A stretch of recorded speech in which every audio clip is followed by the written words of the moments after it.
इनके बारे में मैं थोड़ा सा परिचय देना चाहती हूँ कि मिस्टर वॉटसन स्वांसी हैं जो खूंटी स्कूल में टीचर हैं, और उनका परिचय है कि वो मेरे जीजाजी हैं, और वो हमारे घर के बहुत ही अच्छे ब्रदर इन लॉ हैं, सन इन लॉ हैं।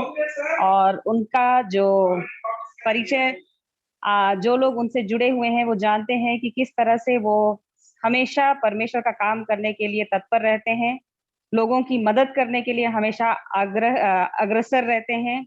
और हमारे परिवार में विशेषकर इनसे मैं प्रेरणा हमेशा लेती हूँ कि इनका जो सेवा भाव है।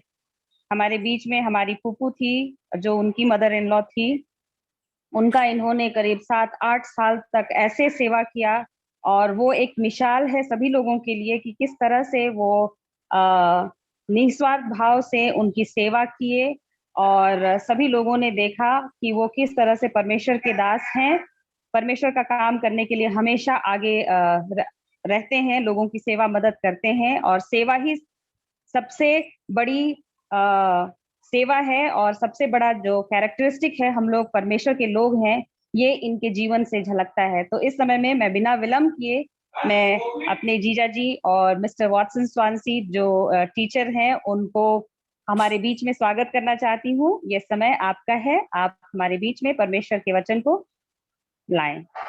वेलकम। Thank you. सुनाई दे रही है आप लोगों को? सुनाई दे रहा है? हेलो, हाँ, सुनाई दे रहा है। सुनाई दे रही है ना?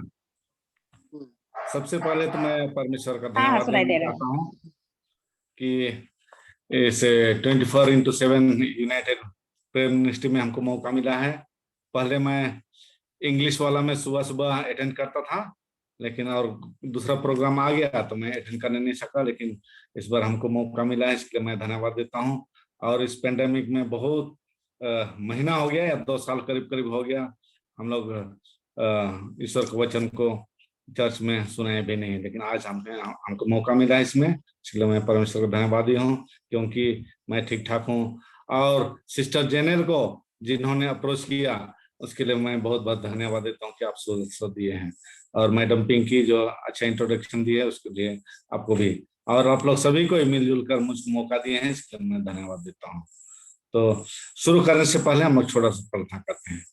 हे हमारे ईश्वर दयालु पिता, हम आपका धन्यवाद करते हैं कि आपने हम सबों के संग रहा है, और अभी हम चाहते हैं कि हमारा अगुवाई कर, ताकि जो कुछ भी हम पवित्र शास्त्र से आपका वचन सुनाएंगे लोग समझ सकें और आपका विश्वास में बने रहें।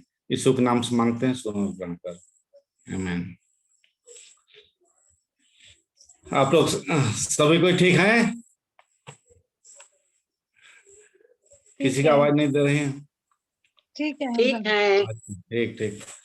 तो इस संध्या को मैं आप लोगों को परमेश्वर की प्रतिज्ञा के बारे में पवित्र वचन से बताने जा रहा हूं, और उसमें कुछ कुछ घटनाएं जो मेरे संग घटी है जिंदगी में, उसको भी मैं आप लोगों के साथ बांटना चाहूंगा।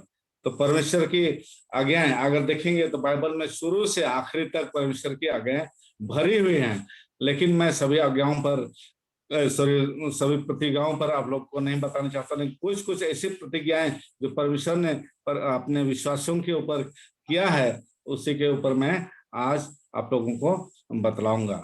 और सबसे पहले जब हमारे 7 डे एडवेंटिस्ट कलीसिया में बपतिस्मा होती है तो पादरी सब जो मत्ती का 28 का 19 और 20 में दिया है उसी को लेकर के चलते हैं, और उसी के नाम से पिता पुत्र और पवित्र आत्मा के नाम से बपतिस्मा देते हैं। लेकिन उसमें ध्यान देने योग्य बात है, अगर आप लोग देखिएगा ध्यान से तो 20 पद में देखिए, हम लोग कुछ कुछ अध्ययन करेंगे वहां।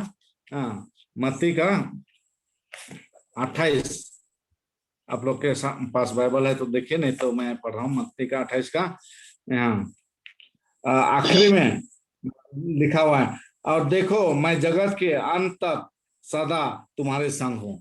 तो यहाँ पर एक सबसे अच्छा और सुंदर प्रतिज्ञा परमेश्वर ने हम लोगों को दिया है, जगत के अंत तक हमारे संग रहेगा, जगत के अंत तक। मतलब जब तक जगत है हमारे साथ रहेगा, और जगत अंत होगा यानी कि दुनिया अंत होगा, तब तक भी हमारे संग रहेंगे। यहाँ पर सुंदर सा हम लोग प्रतिज्ञा दिया है। लेकिन इस जगत के नहीं, आगे के लिए भी हम लोग को प्रतिज्ञा दिया गया है, क्योंकि हम लोग तो अगला जगत के लिए भी अपने आप को तैयार कर रहे हैं, और उसके लिए भी हम लोगों को प्रतिज्ञा दिया है। जो यूहन्ना का 14:3 में अगर हम लोग देखेंगे तो वहां पर जो कि यीशु मसीह ने प्रॉमिस किया है, या प्रतिज्ञा किया है, क्या बोला है, मैं पिता के पास जा रहा हूँ जगह तैयार करने, और जगह तैयार करने के बाद फिर से आऊंगा और सबों को यानी कि विश्वासियों को वहीं ले जाऊंगा जहां मैं रहता हूं, वहां आप भी रहो या तुम भी रहो। तो ये और दूसरी विश्वास करने योग्य पदस्थल है, क्योंकि यीशु मसीह बोला है कि हम लोग को ले जाएगा, और वहां जहां यीशु मसीह रहेगा वहां हम लोग भी रहेंगे। तो इसीलिए इस जगत का अंत केवल नहीं, उस जगत में भी मतलब कि युगानुयुग परमेश्वर हमारे साथ रहेगा। तो ये बहुत ही विश्वास योग्य पदस्थल हम लोगों को परमेश्वर ने दिया है। और अगर आप मत्ती का 28 का 20वां पद का आखिरी तरफ को याद करेंगे तो हर समय किसी किसी का दिल में वही बातें बैठते रहता है। लेकिन मेरा दिमाग में भी जब मैं बपतिस्मा लिया, यीशु को स्वीकार किया, तो वही दिमाग मेरा इसमें हर समय मंडराता था कि यीशु मसीह हमारे साथ सदैव रहेगा। किस हिसाब से रहेगा ये तो उस समय मैं अनुभव नहीं किया, लेकिन जब समय बीतता गया और अब परमेश्वर अपने प्रतिज्ञाओं को अपने लोगों के ऊपर पूरा करता है, उस चीज का मैं अनुभव करते गया, और अभी भी कर रहा हूँ कि सचमुच में परमेश्वर हमारे संग रहता है, क्योंकि उन्होंने प्रतिज्ञा किया है और वो प्रतिज्ञा व्यर्थ नहीं जाने वाला है, और अंत तक हमारे संग रहे। दुख हो, तकलीफ हो, संकट हो, विपत्ति हो, सब समय हमारे संग रहेगा। हाँ, बरसाते हम लोग को उनके वचनों में बना हुआ रहना पड़ेगा, और हम लोग को क्या करना है, विश्वास में स्थिर रहना होगा, और अपने आप में उनको भी सहयोग करना होगा। नहीं तो हम लोग सोचेंगे कि ईश्वर हमारे संग रहता है और जो कुछ भी करें उनके अगेंस्ट में करें, उनके विरुद्ध में करें, तो ऐसा में हमारा संग नहीं रहेगा। उनका प्रतिज्ञा जो है हमारे ऊपर से हट जाएगा। तो ये सब है, इसलिए हर एक समस्याओं में परमेश्वर हमारे संग रहने के लिए प्रतिज्ञा किया और रहेगा और रहते रहेगा। इसीलिए हम लोग को ये बातें मिलती हैं। अगर प्रकाशित वाक्य का 21 का 3 और 4 में देखेंगे तो यहाँ भी हमें ये चीज मिलता है कि नई दुनिया में, और जिसको बोलेंगे, अच्छा मैं पढ़ता हूँ, प्रकाशित वाक्य का 21 का 3, फिर मैंने सिंहासन के में से किसी को ऐसे शब्द से यह कहते हुए सुना, देख परमेश्वर का डेरा मनुष्यों के बीच में है। तो यहाँ पर देखिए लिखा हुआ है परमेश्वर का डेरा हमारे बीच में है, मतलब कि परमेश्वर हमारे संग रहेगा और उसके साथ डेरा करेगा। तो भविष्य में हमारे साथ डेरा करेगा और उसके लोग होंगे, हम लोग उसके लोग हो जाएंगे, और परमेश्वर आप उनके साथ रहेगा और उसका परमेश्वर होगा, और उनकी आंखों से सब आंसू पोंछ डालेगा, और उसके बाद मृत्यु न रहेगी, और न शोक, न विलाप, न पीड़ा रहेगी, पहली बातें जाती रहेगी। यहाँ पर भी हम लोग देखते हैं परमेश्वर हमारे लिए सुंदर सा प्रतिज्ञा किया है कि हमारे साथ रहेगा। आप सोच लीजिए, परमेश्वर का आपके साथ, मेरे साथ रहना क्या सौभाग्य है। जैसे हमारे घर में मम्मी पापा रहते हैं और बच्चे रहते हैं, कितना खुशियां मिलती हैं। वैसे जब परमेश्वर, जिसको हम लोग नहीं देखे हैं और उस पर हम लोग विश्वास कर रहे हैं, जिस दिन परमेश्वर हमारे साथ रहेंगे, कितना आनंद रहेगा, कितना अच्छा लगेगा। ये बातें सबसे अच्छी बात है हमारे लिए। तो ईश्वर हमारे संग रहेंगे। अब एक एक्सपीरियंस मैं बताना चाहता हूँ। जब मैं कॉलेज खत्म किया और फालाकाटा में ज्वाइन किया था अपना काम, उसके बाद हमको लखनऊ के लिए बुलाया कि वहाँ का टीचर लोग को एनरिचमेंट क्लास लेना है। तो मैं वहाँ के लिए चला गया। मैं बहुत ही खुश था क्योंकि लखनऊ देखना था मुझको, और मैं चला गया। लेकिन इतनी गर्मी थी कि मुझको लू लग गई, हाँ, हीट स्ट्रोक जिसको बोलेंगे, और मैं सहने नहीं सका, बीमार पड़ गया और हॉस्पिटलाइज हो गया। कुछ दिन तो पढ़ाया, लेकिन 4-5 दिन के बाद मैं 10 दिन का कोर्स था, कंप्लीट करने नहीं सका, आधा छोड़ दिया और हॉस्पिटलाइज हो गया। उसके बाद बहुत मुश्किल से रिकवर किया। उसके बाद वहां से मैं लौटने चाहा, लौट गया जी, सब थोड़ा ठीक हो गया। उसके बाद कानपुर स्टेशन में बहुत मुश्किल हो गया, क्या करूं कैसे करूं। फिर जैसा कैसा करके ईश्वर से प्रार्थना किया कि हे ईश्वर, मुझको फिर से वापस फलाकटा पहुंचने में मदद कर।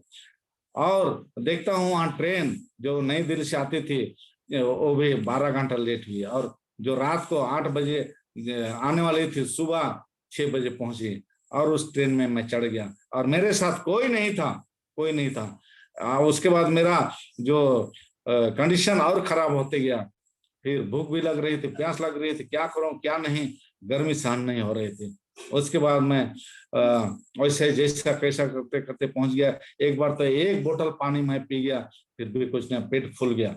उसके बाद धीरे धीरे पहुंचते पहुंचते पहुंचते मैं बिहार आ गया, कटिहार स्टेशन। वहां अब मुझको साहस नहीं हुआ कि अब मैं फलाकाटा पहुंच सकता हूं, क्योंकि उस समय मोबाइल का भी जमाना ऐसा नहीं था, और छोटा मोटा मोबाइल था, तो मेरे पास मोबाइल नहीं था। मैं सोचा कि अब नंबर, घर का नंबर जो टेलीफोन नंबर था उसको किसी को दे दूंगा, अगर गाड़ी में मर जाऊंगा तो ये लोग फोन करके मुझको रिसीव कर लेंगे या कुछ कर लेंगे, ऐसा मन में आ गया। लेकिन ऐसा दिमाग में आया कि मैं सोचा एक बार अब एसी बोगी में जाता हूं और वहां का जो टीटी है उनसे बात करूंगा। तो मैं ऐसे साहस करके चला गया, तो ठीक एक टीटी को मैं देखा और इंग्लिश से बात करने लगा, तो मुझको ऊपर से नीचे देखने लगा। उसके बाद बोला, अच्छा आप यहाँ बैठिए, मैं देखता हूँ। मैं अपना प्रॉब्लम बतलाया, उसके बाद बैठा, उसके बाद एक राउंड लगा, यहाँ बैठे। बाद में बोला, देखिए ऊपर में खाली हो रहा है, यहाँ आप बैठ जाइए बोला। तो मैं बहुत धन्यवाद दिया उसको, खुश हो गया। और जो भी पैसा है सर मुझको इसमें टिकट बना दीजिए बोला। वो इतना दयालु थे कि हमको टिकट भी नहीं बना दिए। और बाद में क्या हुआ, हमसे पूछने लगे आप कहाँ रहते हैं। मैं हूँ यहाँ का टीचर है, ऐसा ऐसा स्कूल है, हम लोग का +2 स्कूल है। स्कूल है बोलता है, हाँ स्कूल है, मेरा बेटा दार्जिलिंग में पढ़ता है, मैं आपके पास आऊंगा बोला। और लास्ट में वो हमारे पास आया भी था, और उसका बेटा वहां से पढ़ के निकल गया। तो उस ट्रेन में वैसे मैं एसी बोगी में गया तो मैं नॉर्मल हो गया।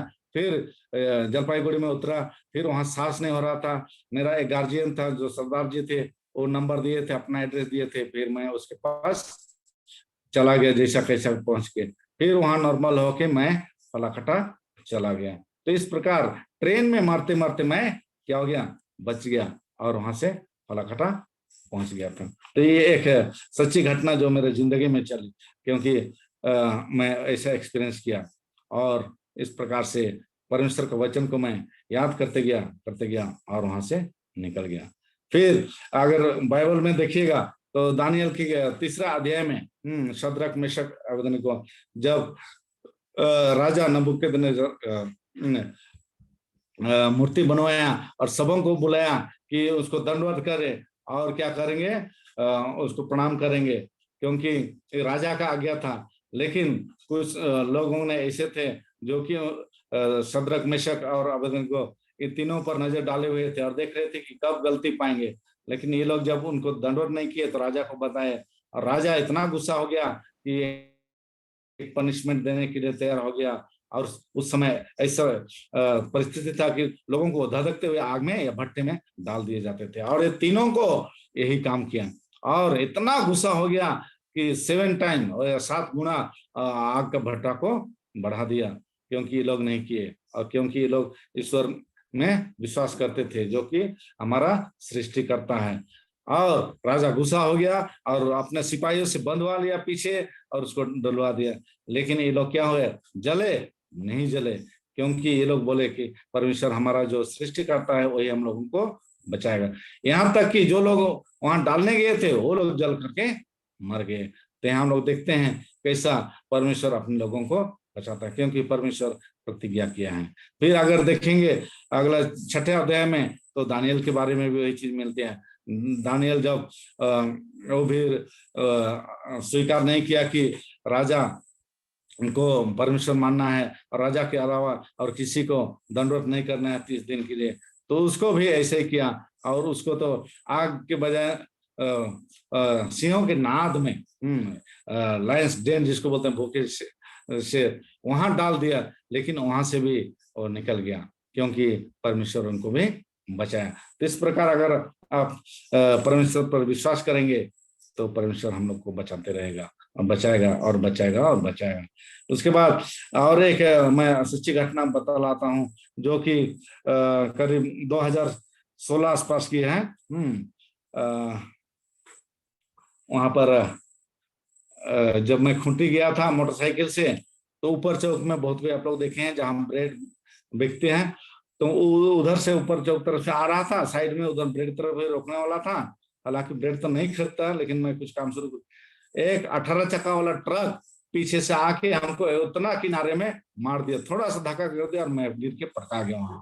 और ऐसा पॉकेट से मेरा पैसा भी गिर गया, कुछ पैसा निकाला था मैं एटीएम से।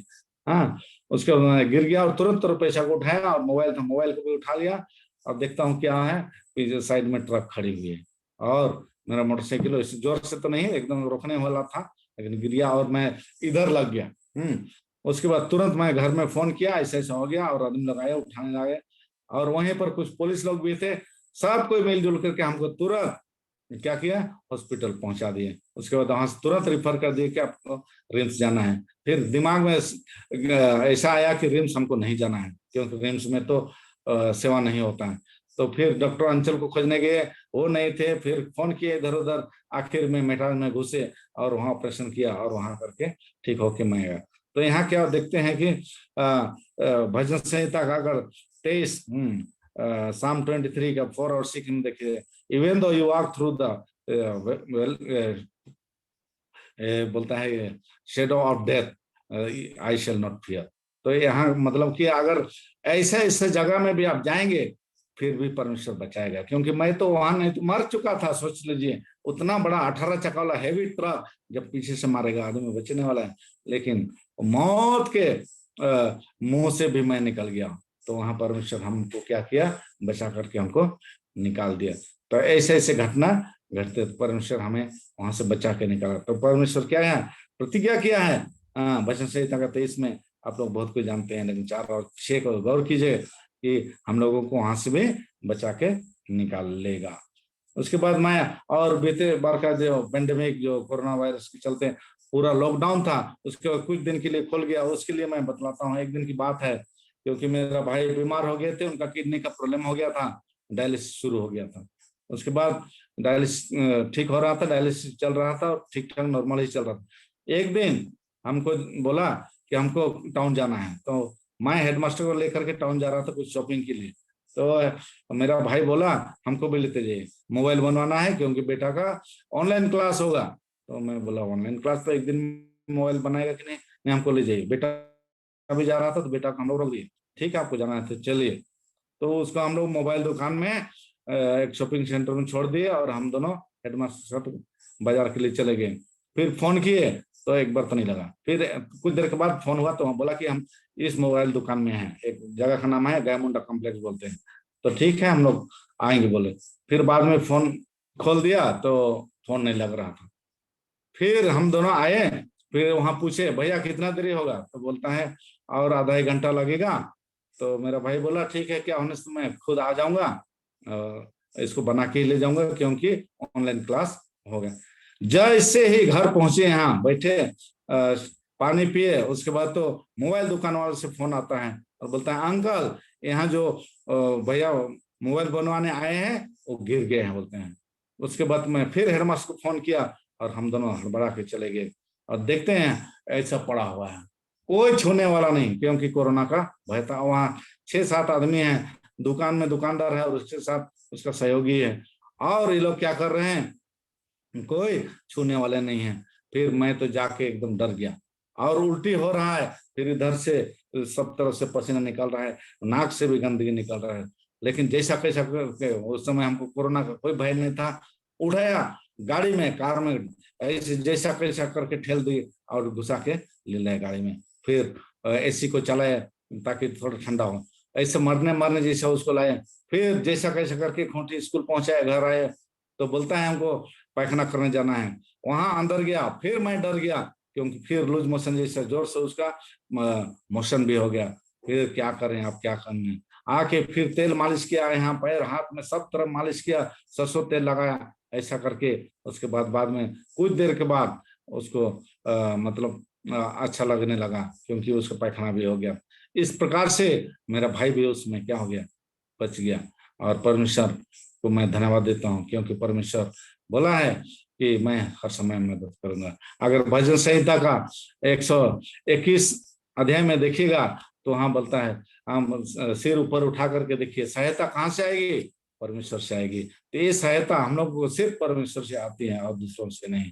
तो इसीलिए भजन संहिता का 121 में अच्छी तरह से मिलता है कि सहायता हमारे पास परमेश्वर से आएगी जिन्होंने आकाश और पृथ्वी का सृजन किया है। अच्छा मैडम, कितना देर तक बोल सकते हैं? 5 मिनट में वाइंड अप कर और 5 मिनट, हाँ। तो ऐसा बहुत बढ़िया, थैंक यू। तो वही सब वचनों को मैं याद किया और प्रार्थना किया, परमेश्वर पैसा भी दिया, उपाय दिया और सब कुछ करने के लिए मदद किया। तो इस प्रकार मेरा भाई भी बच गया।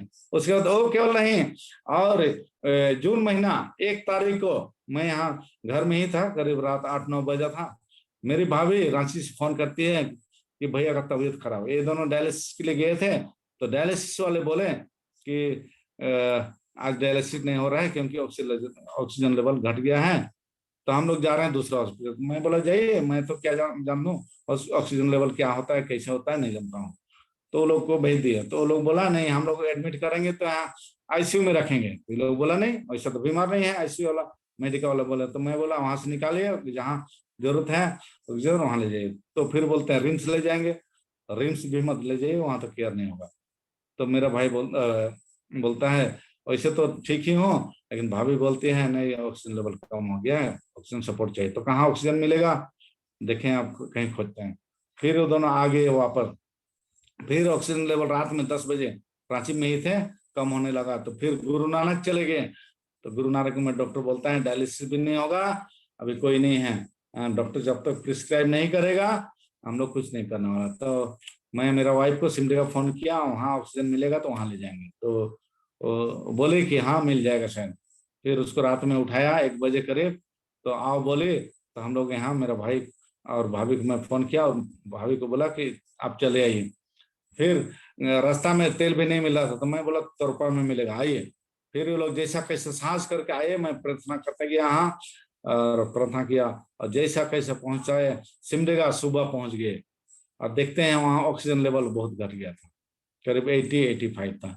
जब डायलिसिस वाला को दिखाया तो बोलता है इस समय डायलिसिस नहीं होगा। अब मुश्किल में पड़ गया, हम लोग क्या करें। और मेरे भाई का सिर ऐसा झुका हुआ है, पेट फूला हुआ है, सब तरफ है, कुछ नहीं हो रहा है, खाने नहीं सक रहा है। फिर वो बोलता है नहीं होगा तो वापस जाएंगे। तो हम लोग बोले कहाँ जाइएगा वापस, कौन लेगा आपको, कौन डायलिसिस। फिर हम लोग सोचे कि वहाँ और नया हॉस्पिटल खुला है बीरू में, वहां जाएंगे, वहां ले गए। डॉक्टर बोलता है नहीं होगा। फिर क्या क्या टेस्ट कराया, आखिरी में बोलता है कि यहाँ कर देंगे लेकिन आप लोग को यहाँ नहीं रखना हो। तो हम लोग एग्री हो गए, ठीक है सर, हम लोग नहीं रखेंगे, हम लोग तो रखने नहीं चाहते थे। और ऐसा हम लोग एक डायलिसिस वहां कराए, फिर ले गए। फिर ऑक्सीजन लेवल इतना प्रेयर करते गए कि ऑक्सीजन लेवल बाद में ठीक हुआ। 2 दिन के बाद ऑक्सीजन लेवल नॉर्मल होते गया, फिर डायलिसिस हुआ। इस प्रकार से मेरा भाई को परमेश्वर ने बचाया। तो यहाँ हम लोग देखते हैं कि परमेश्वर हम लोग के साथ प्रतिज्ञा किया है और अपने विश्वासियों को जरूर देखभाल करेगा और बचाएगा और दुख और तकलीफ में रक्षा रखवाली करेगा। तो इसीलिए हम परमेश्वर पर विश्वास करें, उनकी प्रतिज्ञाओं पर विश्वास करें, उनके वचनों पर विश्वास करें, ताकि हम लोग क्या करेंगे, परमेश्वर आशीष देंगे और अगुवाई करेंगे और दुख और तकलीफ जितना भी हो सके उसमें मदद करेंगे। तो परमेश्वर हम में से प्रत्येक को आशीष दे। इन्हीं शब्दों के साथ मैं अपना वचन बंद करता हूँ। बहुत बहुत धन्यवाद। धन्यवाद देना चाहती हूँ हमारे जीजा जी मिस्टर वॉटसन स्वांसी को कि वो हमारे बीच में आकर के अपना एक्सपीरियंस शेयर किए और परमेश्वर के आशीष को अपने जीवन में किस तरह से उन्होंने पर्सनली अनुभव किया है इसके बारे में हमें बताया। फिर से बहुत बहुत धन्यवाद। हमारे इस आज के सभा को अंत करने से पहले हमारे पास में कुछ सूचनाएं हैं जो हम हर दिन सुनते आए हैं। और हमारे जो 24/7 प्रार्थना सभा है ये 5 भाषाओं में अभी है। सबसे पहले इंग्लिश में हम लोग शुरुआत करते हैं सुबह 6:15 में। शाम को हमारा जो तमिल कॉल होता है वो 6 बजे से शुरू होता है और फिर हमारा ये हिंदी कॉल होता है ये 7:30 बजे से होता है और इसके तुरंत बाद हमारा होता है मलयालम कॉल जो 7:45 से होता है। आप सभी लोग हमारे साथ में आए इसके लिए बहुत बहुत धन्यवाद। हम लोग प्रार्थना करते हैं और हमारा 2 दिन का उपवास प्रार्थना होता है जो शनिवार को होता है और बुधवार को होता है। यदि आपके पास में कोई भी गंभीर प्रार्थना अर्जी है तो आप उसमें शामिल हो सकते हैं, हमारे साथ में सामूहिक उपवास में भाग ले सकते हैं और परमेश्वर से प्रार्थना कर सकते हैं। हमारा जो कोई भी अन्य आग्रह है तो हमारा प्रेयर रजिस्टर है जिसमें आप प्रेयर रजिस्टर कर सकते हैं। उसके लिए दिन भर हमारे प्रेयर वॉरियर्स हैं जो आपके लिए प्रार्थना करेंगे। और हमारा यूट्यूब चैनल है, जो भी हमारे मैसेजेस हमारे यहाँ 24/7 में हमारे वक्ता आते हैं, मैसेज देते हैं, वो सारा हमारा यूट्यूब चैनल में है। आप जा करके वहां पर यूट्यूब चैनल में सारे मैसेजेस को फिर से देख सकते हैं। मैं फिर से आप सभी लोगों का फिर से धन्यवाद देती हूँ और हमारे बीच में आज बहुत सारे नए लोग भी हैं तो मैं आप सभी लोगों का धन्यवाद देना चाहती हूँ हमारे बीच में आए। और इस समय में हमारे बीच में डॉक्टर ग्रेसिया मानू हैं। मैं आग्रह करती हूँ कि आप हमारे लिए क्लोजिंग प्रेयर करेंगे।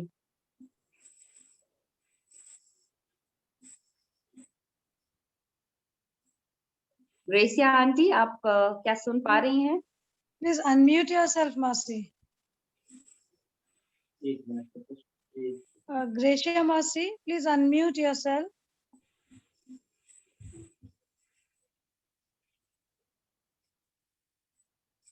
You're still mute. हाँ, अभी आप सुनाइए, अभी ठीक है। अच्छा, हमको देख नहीं सकते हो? हाँ, अच्छे से देख सक रहे हैं। ओके, वाटसन के लिए, वाटसन का भाषण के लिए बहुत बहुत धन्यवाद। ये प्रेयर सभा ज्वाइन करने के लिए बहुत अच्छा लग रहा है। शायद आप लोग सबको जानते हैं कि हम तंजानिया में हैं, बहुत दूर तुम लोग से, पर प्रार्थना का द्वारा से बहुत निकट, खाली बहुत निकट, और हम बहुत खुश है। खुशी से रोने का दिल भी कर रहा है। खुशी का, और बहुत बहुत धन्यवाद। अच्छा, चलो प्रार्थना करेंगे। Our gracious kind Heavenly Father, we want to thank you, Lord, for this privilege of prayer. Thank you for so many prayers. Lord, we are praying because you have taught us how to pray. You have showed us the only way to reach out to you is through prayer. And we want to thank you, Lord, for showing us the way. Thank you for the message that we heard from Mr. Watson, that you are ever so close to us. You only know that you can reach out to us when we reach out to you. Lord, this week we do pray that all of us will reach out to you through prayers. May we cry out to you. May we spend time with you. And Lord, we thank you that you are always a God who listens to us and who always is close by our side. As we end the Sabbath hours, Lord, we want to thank you for uniting us together. Thank you for this Zoom meeting that has started, that we can always be united through prayer. Bless us as we enter into the new week. May we have more things to share, that you are a great God and awesome God, taking care of us and giving us the opportunity to link to one another. And Lord, may we be influences of faith to one another. May we have faith as big as a mustard seed. Thank you, Lord, for your assurance always in your word. Thank you for stories of Shadrach, Meshach, Abednego. Thank you for the story of Daniel that always enlightens us, that always gives us hope to trust in you. Bless us to this end. Bless everyone who was here, everyone who has prayed, everyone who has participated, because we ask in Jesus. Amen. Amen. Thank you. Amen. Thank you, Thank Gracie you. Auntie, for that wonderful prayer. Yeah. And we, Welcome. Nice to we see want all of you. come all of you once more, and please do join us often so that we can pray together. And thank Yes. you, Jaji, for your wonderful message. Welcome, welcome, welcome. And thank you all for joining us for today's prayer, and we hope that you all will be joining us every day. Thank you for your coming. smiling faces. God bless you. Thank you. Thank you, Masi. Thank We you, were beta. blessed. Thank you, Atsanda. Yeah. See Okay. you. Okay. Okay. Good night. Bye. Bye. You are. Thank you. Bye-bye. चंदन, बहुत अच्छा लगा तुमको देख के। ठीक है, आपको बहुत दिन के बाद देख रहा हूँ आपको। हाँ, बहुत अच्छा लगा तुम्हारा। मुलाकात हुई थी, उसके बाद एक बार खूंटी में शायद, उसके बाद तो नहीं, हाँ, छुट्टी में। हाँ। और अभी उसने हम ऐसा लग रहा है तुमको पास ही में देख रहे हैं, उसने जूम इसलिए तो जूम है। कहाँ हो? खूंटी में ही। अच्छा, okay okay okay, take care. Okay. Bye. हम लोग कहाँ हैं? तुम जानते हो हम लोग कहाँ? तंजानिया बोले तो आप? तंजानिया। हाँ, तंजानिया बोले, हाँ, तंजानिया। ठीक है। हैप्पी साबत मौसी। हैप्पी सब ठीक है ना घर में? हाँ, ठीक है घर में। बहुत ठंडा यहाँ, देखो हम क्या से ओढ़ाए हैं। हाँ, तो मेरा ग्रीटिंग्स बोल दीजिएगा। हाँ, लोग को। हाँ। हाँ, बहुत ठंडा है यहाँ, बाप रे बाप, बहुत ठंडा है यहाँ। यहाँ तो पसीना निकल रहा है, देखिए मेरा। देखो तो अब यहाँ हम मोजा पहने हैं, हम देखो मोजा पहने हैं, और जितना पहन सक रहे पहन रहे हैं अभी। आज हम लोग घूमने नहीं गए, और हम बोले कि इतना ठंडा में हम घूमने नहीं जाएंगे। यहाँ तो बहुत प्लेजेंट वेदर है, बहुत प्लेजेंट। यहाँ तो आज का दिन